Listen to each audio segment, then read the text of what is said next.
열방은혜교회 6월 5일 주일 예배 성경 봉독하겠습니다. 설교 주제는 교회를 세우시는 성령이며 본문은 사도행전 2장 42절로 47절의 말씀입니다. 그들이 사도의 가르침을 받아 서로 교제하고 떡을 떼며 오로지 기도하기를 힘쓰니라. 사람마다 두려워하는데 사도들로 말미암아 기사와 표적이 많이 나타나니 믿는 사람이 다 함께 있어 모든 물건을 서로 통용하고 또 재산과 소유를 팔아 각 사람의 필요를 따라 나눠주며 날마다 마음을 같이하여 성전에 모이기를 힘쓰고 집에서 떡을 떼며 기쁨과 순전한 마음으로 음식을 먹고 하나님을 찬미하며 또 온 백성에게 칭송을 받으니 주께서 구원받는 사람을 날마다 더하게 하시니라. 아멘.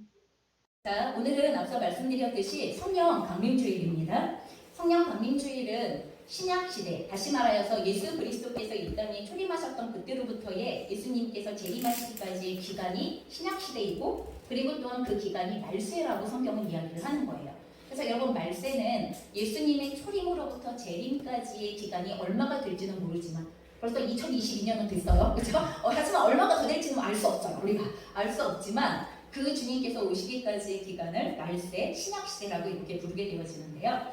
이 말세에 하나님의 약속대로 모든 사람에게 성령이 임하기 시작한 놀라운 사건에 대하여 그것을 기억하고 또한 그것을 기념하고 감사하면서 그 이 땅 가운데 신약시대를 하나님의 자녀들이, 그리스도인들이 하나님의 자녀답게 살 수 있도록 임하여 주신 성령의 임재가, 성령의 도우심이 오늘 우리에게도 동일하게 임하는 사건이 되게 하기 위하여서 기념하고 감사하고 간구하는 그러한 주일, 우리가 이 주일을 지키는 것을 성령 강림주일을 지킨다라고 이렇게 이야기하게 되어집니다.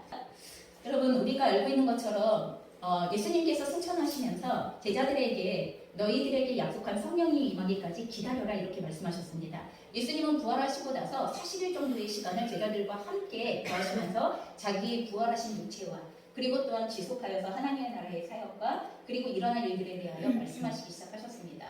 그리고 나서 40일 정도가 지난 다음에 예수님은 승천하셨고, 그리고 나서 그 뒤로 10여일 정도 더 예수님의 말씀을 따라 함께 모여 기도하던 120명 정도의 성도들에게 성령이 한꺼번에 임하게 되어지는 사건이 벌어지게 되어진 거예요. 여러분, 이 당시까지만 하더라도 성령 하나님은 모든 사람에게 임하시는 분이 아니었어요. 하나님의 구원을 사모하는 모든 사람에게 임하는 분이 아니라 이때까지만 하더라도 성령은 구약시대처럼 하나님께서 세우시는 왕, 선지자, 제사장, 그런 이와 같은 직분자들에게만 임하셨던, 그리고 일시적으로 임하셨던, 그러셨던 역사가 있으셨던 분이세요. 그런데 오늘 이 오순절의 사건을 통하여서 요엘서가 말하고 있는 것처럼 말세에 내가 모든 남종과 여종에게 나의 이름을 부르는 모든 자들에게 부어주겠다고 약속하신 것처럼의 그 첫 번째 사건이 일어나게 되어진 게 그게 오순절 성령의 강림의 사건이에요. 그래서 제자들이 그 성령의 강림 가운데에서 놀랍게 은혜를 입고, 그리고 나서 자신도 모르게 여러 나라의 단어, 다시 말해서 외국어죠. 외국어로 예수 그리스도의 복음을 증거하기 시작하는, 예수 그리스도의 죽으심과 부활을 담대하게 증거하기 시작하는 이런 일들이 벌어지게 되어지자, 그러자 이제 사람들이 놀랍게 여기면서 물어봅니다. 너네 술 취했니? 라고 이렇게 물어봤어요. 하지만 우리는 아침부터 술 취해 있지 않을 거야. 정상적이 아니겠지? 라고 베드로가 이야기하면서 설교했던 내용이 오늘 이 내용입니다. 베드로는 예수 그리스도의 죽으심, 그리고 예수 그리스도의 다시 부활하심이 하나님께서 보내셨던 예수 그리스도에 대한 사역이고 하나님의 주도권 가운데서 일어났었던 우리를 위한 구원의 사역인데, 너희가 하나님께서 보내셨던 메시아이신 예수를 십자가에 못 박아 바로 죽인 장본인들이다 라는 것에 대하여서 강력하게 하나님의 의중을 모르고 하나님의 구원의 계획을 믿지 않고 예수 그리스도에 대하여 행한 일들에 대하여 강력하게 책망하기 시작하는 이런 일들이 벌어지게 되었습니다. 그럴 때 그 이야기를 들었던 수많은 사람들이 바로 예수 그리스도께서 하나님이 보내신 메시아였던 거구나 라는 것들에 대하여 찔림과 깨달음이 생기기 시작하면서, 그럼 우리가 이제 어떻게 해야 됩니까? 이미 예수 그리스도를 십자가에 달아 죽였는데 이제 우리는 어떻게 해야 됩니까? 라는 것들을 물어보기 시작할 때, 여러분, 그럴 때 베드로가 한 말이 이것입니다. 36절입니다. 그런즉 이스라엘 온 집은 확실히 알지니 너희가 십자가에 못 박은 이 예수를 하나님이 주와 그리스도가 되게 하셨느니라.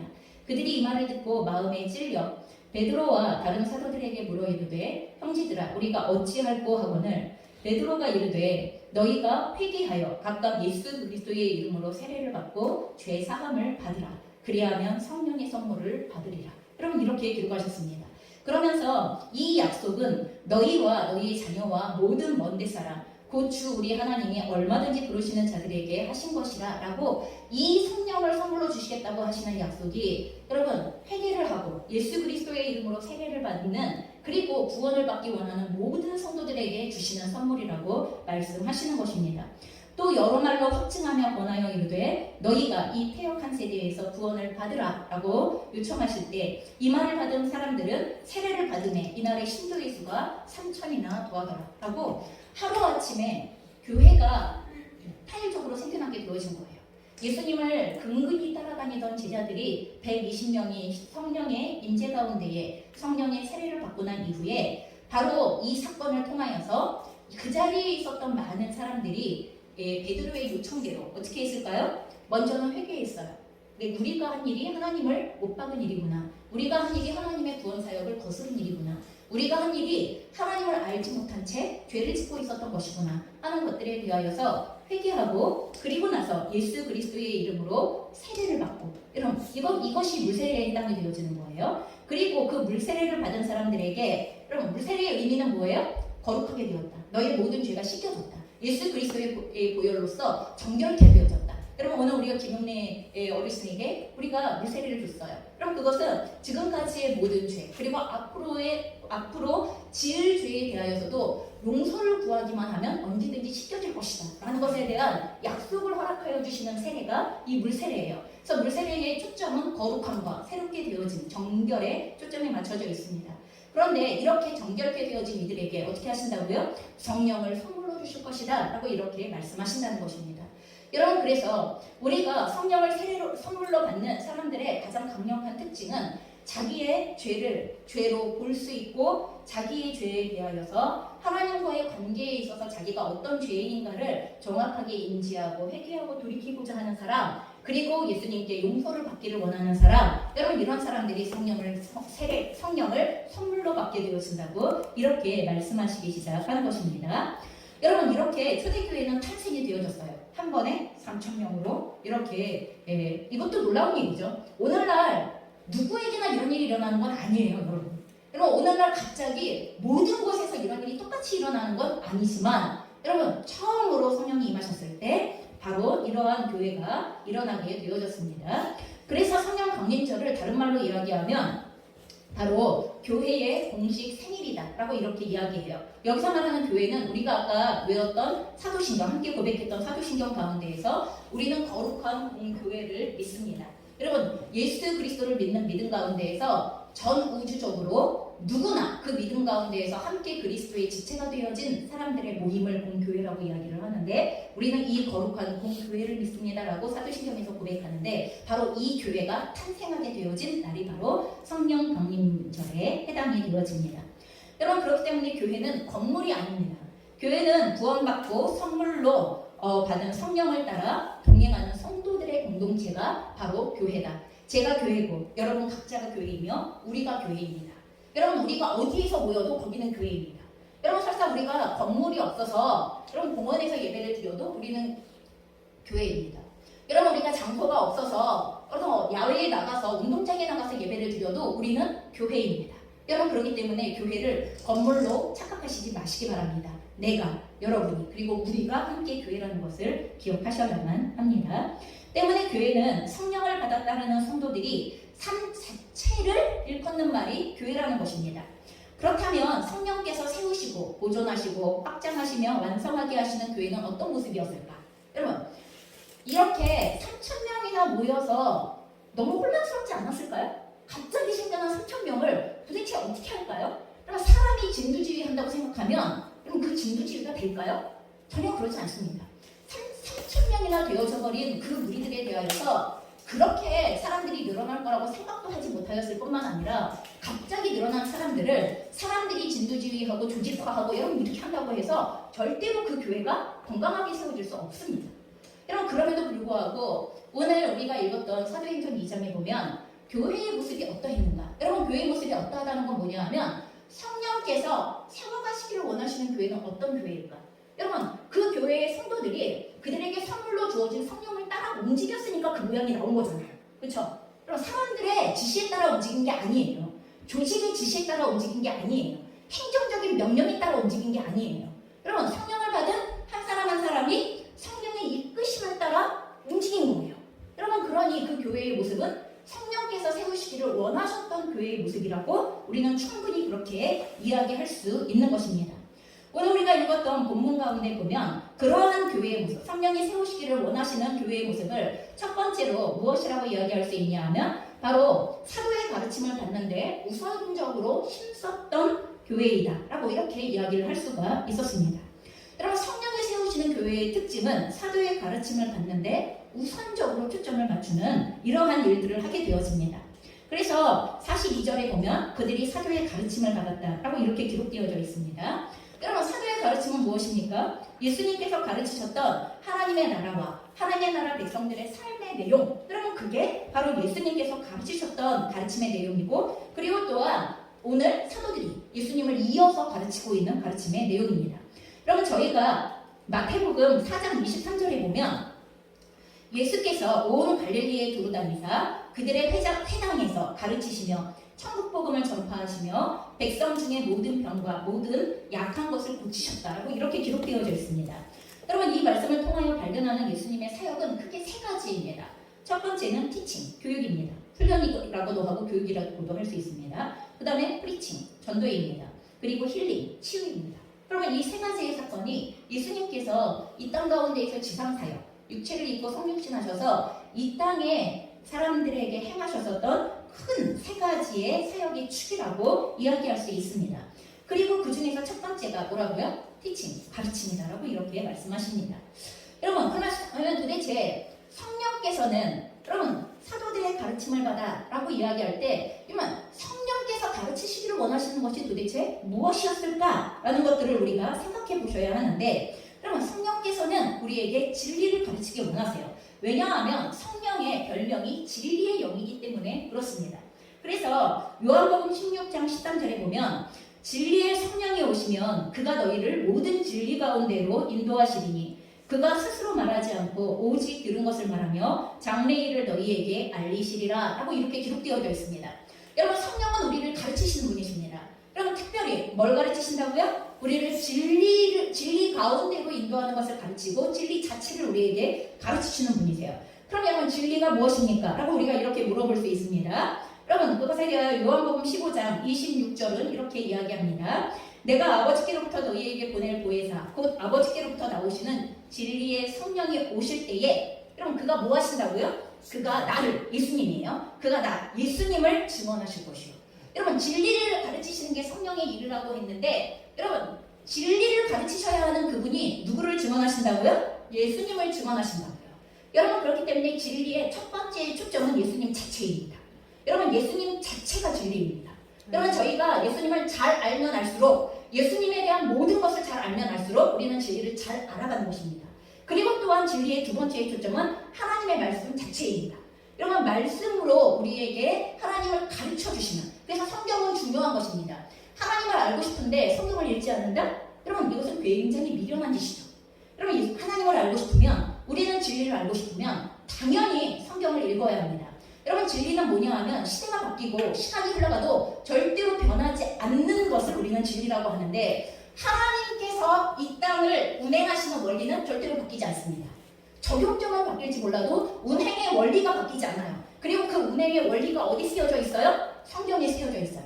하나님은 하나님의 존재의 방식과 하나님의 성품과 하나님의 능력을 우리에게 알려주시면서 이 범주를 벗어나지 않으면서 내가 섭리하고 있다, 내가 너희를 운행하고 있다 라고 이렇게 우리에게 말씀하세요. 그러니 하나님의 섭리의 방식, 운행을 알기 원한다면, 그 운행의 원리들을 알기를 원한다면, 하나님의 일하심의 방식을 알기를 원한다면, 여러분 진리가 기록되어져 있는 성경으로 가셔야만 한다는 것입니다. 성령은 진리의 영으로 우리를 진리 가운데로 인도하시기를 간절히 원하시기 때문에 성령께서 우리 안에 충만히 거하시면 성도들은 예수님을 알고 싶어 합니다. 하나님의 말씀을 사모하게 되어져요. 여러분, 우리에게 성령이 임하셨다는 증거 중에 하나가 자꾸 하나님을 알고 싶은 거예요. 그 부분이 어떤 분인지에 대해서. 그리고 그분을 알고 싶기 때문에 성경을 자꾸 보게 되어지는 일들이 벌어지는 거예요. 그럼 설교를 왜 자꾸 듣고 싶으세요? 저는 그런 일이 없는데요. 그러면 우리 안에 성령이 안 계신 거예요. 무슨 말인지 아시죠? 우리 안에 성령이 계시면 그럴 수가 없어요. 그분은 진리를 사모하고 진리를 가르치시기를 원하시는 분이시기 때문에. 그래서 하나님의 말씀을 우리가 사모하게 되어집니다. 너무 당연한 거죠. 여러분, 어떤 분이 그렇게 얘기해요. 저는 하나님을 못 믿겠습니다. 당연하죠. 모르니까. 여러분, 하나님을 못 믿겠습니다. 이게 하나님을 알지 못하는 사람들에게는 너무 당연한 거예요.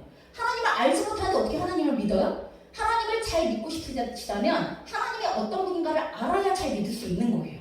여러분, 믿음의 내용이 없고 믿음의 대상에 대하여 알지 못하는데 난 믿음이 좋아, 난 잘 믿어, 여러분 내 감정만 가지고 잘 믿어, 그러면 이건 믿음이 아닌 거예요. 신뢰가 잘못된 거예요. 그러니 여러분, 나의 믿음이 건강한가 생각해 보셔야 돼요. 나의 하나님을 향한 신뢰가 건강한가? 진짜 하나님의 존재와 하나님이 어떤 분이신가에 대하여 제대로 알고 믿는가? 여러분, 그래서 성경을 보셔야 되는 거고 양육을 받으셔야 되는 거예요. 여러분, 성경을 통하여 하나님을 알지 못하는데 믿음이 자라요? 그럴 리가 없어요. 절대로 그럴 리가 없어요. 그리고 하나님은 우리를 자라게 하시기를 원하시는 분이시기 때문에 성령님은 반드시 우리가 하나님을 알고 싶어 하도록 우리의 마음에 놀라운 그 마음들을 불러일으키십니다. 여러분, 우리들은 오늘 하나님의 말씀을 배우고 있으니까 적극적으로 에이 몰라도 그만이지. 여러분, 몰라도 그만이지. 우리가 이렇게 살아가고 있으면 우리는 하나님의 사람이 아닌 거예요. 아니 몰라도 그만이지. 대충 살아가면 되지. 내 맘대로 살아가면 되지. 우리는 성령의 사람이 아닌 거예요. 여러분, 우리의 삶을 분명하게 리트머스 시험지에 체크해 보셔야 돼요. 얼마나 가르침을 받고 있고 또 얼마나 하나님을 알고 싶은 마음이 간절하십니까? 그게 우리가 성경을 얼마나 가까이 하고 하나님의 말씀을 얼마나 가까이 하고 하나님을 알고 싶어 하는지 여기에 따라 달려 있습니다. 두 번째는 무엇입니까? 여러분, 오늘 성령이 세우시는 교회의 특징이 무엇이냐면 서로 돌보는 사랑의 삶이 너무나 강력했다는 것을 보게 되었습니다. 그래서 42절에 보면 서로 교제하고 라는 말씀이 있어요. 여러분, 여기서 서로 교제한다라는 것은 무엇이냐면 여러분, 웃고 떠들고 놀았다는 말이 아닙니다. 여러분, 그냥 우리가 먹고 싶은 거 먹고 끝났다는 그런 얘기가 아닙니다. 세상의 즐거움에 젖어있는 수다로 시간을 보냈다는 이런 얘기를 하고 있는 게 아닙니다. 서로 교제한다는 것, 서로의 삶을 돌보고 서로의 믿음을 격려하고 집행해주고 세워가는 것, 여러분 이것을 교제라고 성경은 그렇게 이야기를 합니다. 그래서 서로 교제했다라고 이렇게 되어져 있어요. 그래서 서로의 믿음을 챙겨주는 거죠. 서로가 믿음에서 떨어지지 않는다. 서로가 믿음이 연약해지지 않는다. 서로가 하나님을 신뢰하는 그 신뢰가 견고해졌나. 그럼 이걸 확인하는 거예요. 같이 그걸 챙겨주는 거예요. 또한 44절과 45절에 말합니다. 믿는 사람이 다 함께 있어 모든 물건을 서로 통용하고 또 재산과 소유를 팔아 각 사람의 필요를 따라 나눠주었다 라고 되어져 있는데, 여러분 놀라운 말씀이죠. 근데 이 말씀이 사도행전 4장에도 똑같이 나오게 되어집니다. 믿는 무리가 한 마음과 한 뜻이 되어 모든 물건을 서로 통용하고 자기 지물을 조금이라도 자기 것이라 하는 이가 하나도 없더라. 그 중에 가난한 사람이 없으니 이는 밭과 집 있는 자는 팔아 그 판 것의 값을 가져다가 사도들의 발 앞에 두매 그들이 각 사람의 필요를 따라 나누어 주니라. 여러분, 이 말씀을 들으시면 어떤 분은 기겁을 하세요. 아, 어떻게 그렇게 살아? 아니, 다 그렇게 살아야 돼? 여러분, 이렇게 기겁을 하시는데, 여러분 정말 놀라운 일 아닙니까? 어떻게 이런 일이 일어난 것입니까? 여러분 잘 생각해 보셔야 돼요. 이건 억지로 한다고 해서 될 수 있는 문제가 아니에요. 여러분, 헌금을 강요한다고 해서 헌금이 됩니까? 그럴 리가 없어요. 절대로 교회는 그런 것도 아니고 그렇게 해서도 안 되는 곳이고, 여러분 그렇게 요구한다고 그렇게 하는 사람도 없어요. 여러분, 이건 사람의 요청대로 되어지는 일이 절대로 아닙니다. 성령은 하나님의 영이며 그리스도의 영이라고도 성경은 부릅니다. 그리고 그와 같은 하나님의 본체가 뭐예요? 사랑이에요. 사랑. 하나님의 본체가 사랑이에요. 그래서 성령의 가장 큰 역사는 성도들이 서로 사랑하는 삶을 살도록 역사하시는 역사가 가장 큰 역사입니다. 어떤 분들은 교회 나가면 많은 헌금을 해야 한다는 부담 때문에 교회에 나가기를 껄끄러워하세요. 많은 분들이 그러세요. 한 분만 그런 게 아니라 대다수의 분들이 그러세요. 그리고 혹시 가족 중에서 어머님이라도 아니면 형제 자매라도 헌금을 하시는 분이 이렇게 있으면 11조라도 하시는 분이 계시면 막 걱정을 하시고 안달을 하시고 하시는 경우들도 많이 있어요. 이해해요. 충분히 그게 어떤 것인지 충분히 이해합니다. 그러나 그 일은 절대로 강요한다고 해서 될 수 있는 일이 아니라는 것을 우리가 생각해 보셔야 합니다. 여러분, 교회는 공산주의처럼 야, 네 거 다 내놔, 평등하게 경배하자. 여러분 이렇게 하는 것이 아니에요. 여러분 공산주의는 성령의 인도함을 따라 하는 일이 아니고 조직과 그리고 사람의 행정의 능력으로 그 일을 하려고 하기 때문에 문제가 터지는 거죠. 성령께서 내 안에 거하여서 내가 얼마나 하나님께 사랑받는 존재인지, 그리고 또한 나의 구원은 하나님께서 나를 완벽하게 사랑하신다는 증거라는 것을 여러분 우리가 깊이 알고 누리게 되어지기 때문에 나를 향한 하나님의 사랑이 얼마나 큰지, 나를 구원하신 하나님의 구원의 역사가 얼마나 놀라운 것인지, 여러분 이것을 알고 누리게 되어지기 때문에 그 하나님께로부터 우리에게 주어진 사랑을 같이 나누고 싶어서 여러분 그 사랑을 흘려보내기 시작하는 그런 삶이 되어지는 것입니다. 그리고 그런 사랑에는 언제나 희생이 따르죠. 그래서 성경에서는 진정한 사랑에는 수고가 따른다 이렇게 되어져 있어요. 수고가 따르지 않는 사람은 거짓말이에요. 여러분 재정적인 수고를 하건 아니면 힘을 가지고 수고를 하건, 여러분 교회 와서 청소 한번 하시려면 시간과 에너지를 소비하셔야 돼요. 그 시간을 어떻게 들이지 않고 에너지를 들이지 않고 어떻게 교회가 깨끗해져요? 여러분 얼마나 놀라운 헌신이에요. 사랑을 섬김에 얼마나 수고가 따르는지, 여러분 우리는 부모님들이 자녀들을 사랑하시기 위해 엄청난 수고를 감당하시더라도 행복해 하시는 거 보잖아요. 그래서 행복해 하세요. 왜요? 그래서 우리 자녀가 잘한다면, 그래서 우리 자녀가 건강하다면 이렇게 생각하시는 거죠. 성도들이 자신의 소유를 팔아 같은 교회의 성도들 중에서 어려움이 있는 이들에게 도움이 되고자 하는 여러분 이러한 마음 때문에 어떤 분은 자기의 집을 팔아 나누고, 어떤 분은 자기의 밭을 팔아 나누고, 어떠한 사람은 자기의 소유에 있는 것들을 또한 사도들에게 가지고 가서 여러분 그냥 평등하게 나눠주는 거예요. 너 100만 원, 너 100만 원 이렇게 나눠주는 거 아니고요. 자기의 삶에 필요가 더 어려우신 분들은 더 많이 갖고 가는 것이고요. 그리고 조금 필요하신 분들은 조금 갖고 가면 되는 것이고요. 차등. 여러분 그래서 우리나라의 복지가 사실은 각 사람의 상황에 맞게 이렇게 도와줘야 하는 그런 복지로 가야 하는 것이 그게 성경적인 거예요. 필요를 따라 돕고 섬겨야 하는 게 그게 맞는 거예요. 그럼 오늘 제가 후원받은 마스크를 준비했어요. 어제 제가 톡방에 올렸는데 어떤 교회가 엄청난 마스크를 후원을 받으셨더라고요. 그래서 제가 들고 왔어요. 많이 들고 왔어요. 많은 분에게 나눠줄 거가 필요해서 많이 들고 왔어요. 목사님께서 더 갖고 가라고 하셔서 더 들고 왔어요. 막 이렇게 들고 왔어요. 근데 여러분 제가 기본적으로 여러분 한 상자씩을 갖고 가시면 돼요. 여러분 한 상자 안에는 50개가 들어있거든요. 50개가 들어있는 한 상자씩을 기본적으로 갖고 가세요 라고 한다고 해서 필요 없는 분 다 갖고 가라는 얘기는 아니에요. 하지만 필요하신 분은 한 상자를 갖고 가고도 저는 사실 이게 좀 더 필요해요 하신 분은 더 갖고 가시면 되는 거죠. 그런 거죠. 그럼 한 상자 딱 한 사람의 한 상자, 나는 안 갖고 갈래요 해도 아니 그래도 갖고 가. 아니면 저는 더 필요해요. 안 돼. 여러분 이런 거 아니잖아요. 그러면 사랑의 수고에는 그 사람의 필요에 따른 사랑의 수고가 있어야 한다는 것을 기억하셔야 됩니다. 세 번째로 여러분 성령이 세우시는 교회의 특징은 힘써 기도하고 예배하는 것입니다. 그래서 42절에 보면 떡을 떼며 오로지 기도하기를 힘쓰니라. 46절 47절에 보면 날마다 마음을 같이하여 성전에 모이기를 힘쓰고 집에서 떡을 떼며 기쁨과 순전한 마음으로 음식을 먹고 하나님을 찬미하였다. 여러분 이렇게 기록되어져 있습니다. 여러분 초대교회에서 떡을 떼는 모습은요 오늘날 우리의 교회 가운데 성만찬과 공동 식사가 합쳐진 거예요. 여러분 그때 떡을 뗀다는 개념은 오늘 우리가 살아가고 있는 교회에서 가끔씩 성만찬 하시죠? 그리고 주일에 예배를 마치면 이 코로나 상황이 끝나면 저희도 식사를 시작할 건데 공동 식사를 같이 하시죠. 이 두 개의 개념이 합쳐진 게 초대교회에서는 떡을 떼며에 해당이 되어지는 내용인 거예요. 예수님께서 기념하라고 당부하셨던 마지막 만찬의 내용, 즉 만찬에 참여함을 통하여 예수 그리스도의 살과 피에 연합하고 예수님을 따르겠다는 신앙의 고백을 갱신하는 방식, 그럼 그 예식이 그게 떡을 떼는 거예요. 그리고 이 떡을 떼는 내용은 예배의 중간에 행해졌어요. 당시 초대교회에서는 예배의 전체 순서 가운데 하나였던 거예요.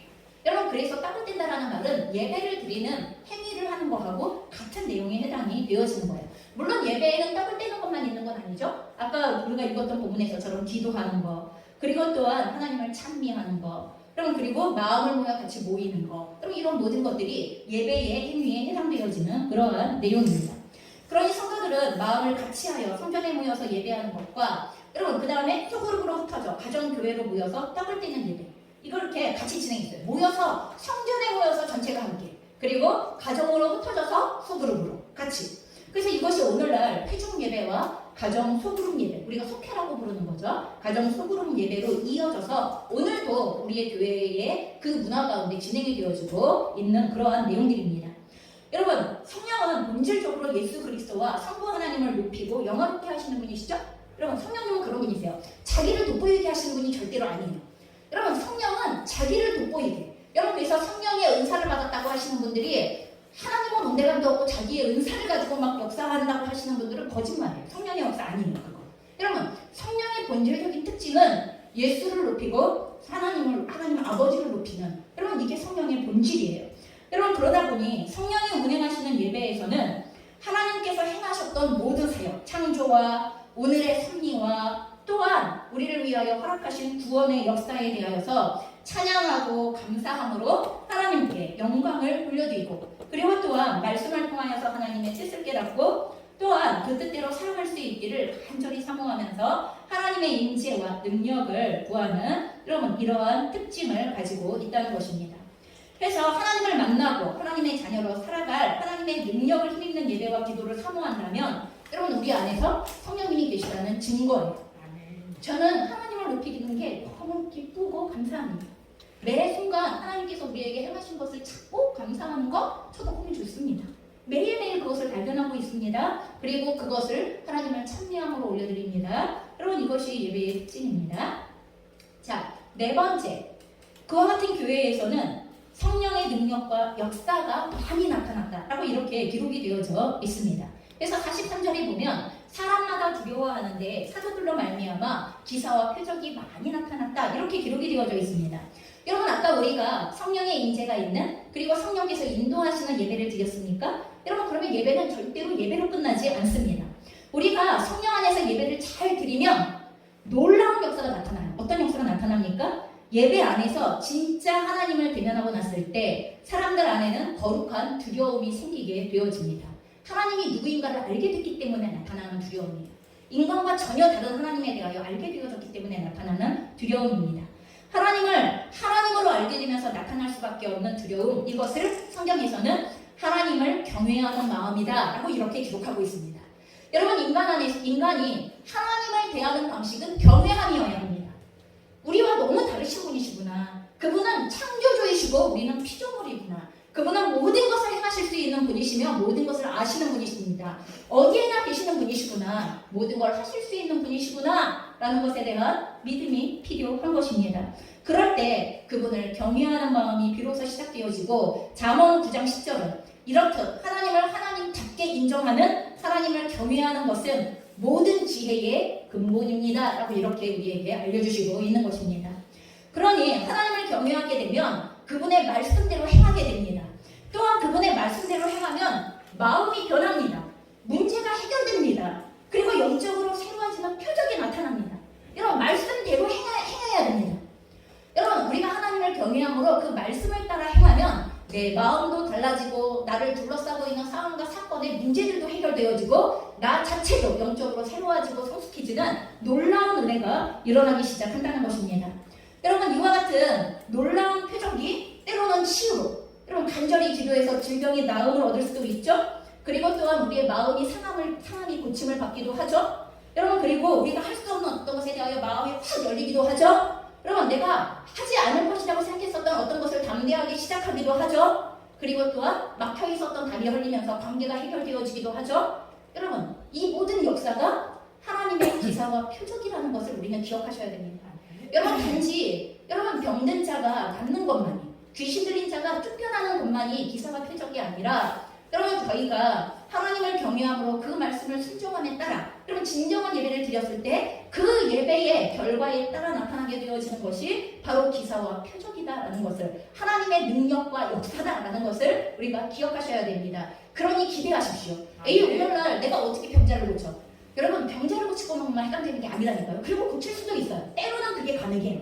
그러면 의사가 할 수 없는 영역을 때로는 하나님께서 우리를 통하여 행하시는 경우도 많습니다. 하지만 일반적인 질병의 영역은 여러분, 의사를 통하여 행하시죠. 그러니까 그걸 무시하시지 마시고, 의사도 할 수 없을 때, 여러분, 의사도 할 수 없을 때, 혹은 굳이 의사에게 가기 전에 내가 이걸 의사에게 가야 되나 싶을 때, 여러분, 기도하세요. 전심으로 하나님의 말씀을 따라 기도하시기 바랍니다. 여러분 그래서 만일 우리의 삶에 더 이상 기사와 표적이 나타나지 않는다면 아니 내 삶에는 전혀 그런 일이 나타난 적이 없다면 오늘 우리의 예배는 살아있는 예배인가? 여러분 그 예배를 통하여서 나에게 하나님을 경외하는 마음과 삶이 있는가? 이걸 확인해 보셔야 돼요. 우리의 삶에 기적과 역사가 없다면 우리의 예배를 확인하셔야 돼요. 예배에서 하나님을 만나고 있는가를 확인하셔야 되고 하나님을 경외하는 삶으로 살아가는가를 확인하셔야만 됩니다. 마지막으로 여러분 그 교회는 담대히 하나님의 말씀, 복음을 전했다라고 이렇게 되어져 있습니다. 여러분 전도할 수 있도록 우리의 소심한 성격을 담대하게 하시는 것, 여러분 이거 성령의 역사의 결과입니다. 여러분 나는 전도하려면 마음이 힘듭니다. 두려움이 앞섭니다. 그러시는 분들 많습니다. 그런데 그 마음과 태도를 바꾸게 하시는 것도 성령의 놀라운 역사 가운데 하나입니다. 여러분 전도가 어려운 사람에게 전도가 되게끔 하는 것, 다른 사람을 돕는 것에 있어서 힘들어하는데 그게 되게끔 하는 것, 여러분 누군가에게 위로하고 싶은데 나는 그런 말을 해본 적이 없는데 그래도 들어가서 손을 붙잡고 안아주게 하는 거, 여러분 이 모든 게 내가 하는 거예요? 내가 하는 거 아니에요. 성령께서 빗장을 여셔야 하는 거고 성령께서 담대함을 부으셔야 하는 거고 성령께서 놀랍게 역사하셔야만 되는 일입니다. 그래서 사도행전 4장 31절로 35절에 우리가 다 성령에 충만하여 담대히 하나님의 말씀을 전하니라 사도들이 큰 권능으로 주 예수의 부활을 증언하니 사도행전 2장 47절에는 온 백성에게 칭송을 받으니 주께서 구원받는 사람을 날마다 더하게 하십니다. 이렇게 기록되어져 있습니다. 여러분 예수의 죽으심과 부활을 통해 나를 그리고 여러분을 살리려 하신다는 여러분 그게 구원의 복음이죠. 그 복음을 통하여서 나와 또한 여러분을 살리시려는 하나님의 간절하고도 애타는 사랑의 마음에 대하여서 뭐든지 할 수 없으십니다. 그 마음이 놀랍게 부어지기 때문에 하나님이 나를 이렇게까지 사랑하신다고, 우리를 이렇게까지 사랑하신다고, 아니 저 사람을 그렇게까지 사랑하신다고 하는 마음이 놀랍게 부어지기 때문에 그렇기 때문에 그걸 전해주고 싶은 게 그게 전도잖아요. 여러분 그렇기 때문에 전도의 방법은 굉장히 여러 가지인 거예요. 여러분 지하철 가서 예수 천당 불신종만 하는 게 그게 전도가 아니고 제발 전도의 방법을 제한하지 마세요. 여러분이 소책장 하나 그 사람에게 필요한 내용을 가지고 나눠주는 거, 그 사람이 정말 마음의 위로가 필요할 때 하나님께서 당신을 위로하기 원하세요 라고 그 마음을 함께 만져주기 시작하는 거, 여러분 그 사람의 그 마음과 삶에 있어서 어려움들을 대면하거나 아니면 도와주어야 할 그것을 하나님이 어떻게 돕기를 원하시는 마음을 따라가서 그대로 해주는 거, 여러분 그게 전도의 내용이라는 것들을 우리가 기억하셔야 돼요. 하나님이 그렇게 해주기를 원하신다는 마음을 전달해 줘야 하는 게 여러분 그게 전도라는 것을 기억하셔야 돼요. 말과 행위와 삶으로 그렇게 하시면 되는 것입니다. 여러분 하나님의 그 마음이 우리에게 차고 넘치도록 부어지기 때문에 우리의 소심함, 연약함을 깨고 일어나서 복음을 전파하게 되어지는 삶, 여러분 이건 내 힘 아닙니다. 분명히 성령의 역사이고 성령의 운행하심입니다. 성령께서 이 땅에 오신 목적은 교회를 세우시는 거예요. 여러분 교회를 세우시는 거예요 라고 이렇게 이야기하면 저를 그리고 여러분 한 사람 한 사람을 그리고 우리들 하나님의 백성들이 우리들을 세우시기를 원하시는 거예요. 회개를 통하여서 하나님의 성도들에게 새 생명을 얻게 하시고 나아가 하나님의 자녀답게 성도들을 세우시기 위한 것입니다. 요즘 많은 교회들을 보면서 답답해하거나 안타까움을 느끼십니까? 교회가 변질되고 죽어간다고 생각하십니까? 그렇게 생각하시는 분들이 많이 있으시죠? 아니죠. 그거 아닙니다. 이 땅의 교회는 극과 극으로 나누어지고 있는 중입니다. 여러분 이 땅의 교회는 말세의 마지막에 되면 될수록 교회는 극과 극으로 나누어지고 있는 그런 상황입니다. 여러분 한쪽에는 어떤 교회가요? 성령께서 주체가 되시는 교회. 여러분 그리고 또 한쪽에는 사람들이 주체가 되죠. 여러분 이게 극과 극으로 나누어질 뿐입니다. 여러분 이걸 교회라고 말하지 않습니다. 성경은 성령이 주체가 아니라 사람이 주체인 교회를 교회라고 한 번도 말씀하신 적이 없습니다. 오늘 성령이 임함으로 성령을 따라 행함으로 교회가 세워졌던 것처럼 여러분 오늘의 교회는 진정한 교회는 성령이 주체가 되어주고 성도들이 그 성령님을 따라 행하는 교회가 그게 진정한 교회인 것입니다. 성령의 일하심은 멈춰지지 않습니다. 그때나 지금이나 초대교회 교회 때나 지금이나 절대로 멈춰지지 않습니다. 그러니 성령의 존재를 인정하고 성령을 따라갈 때 성도들은 하나님의 자녀답게 세워질 것이며 그런 성도들의 공동체로서의 교회는 세상 끝까지 강건해질 것입니다. 아멘.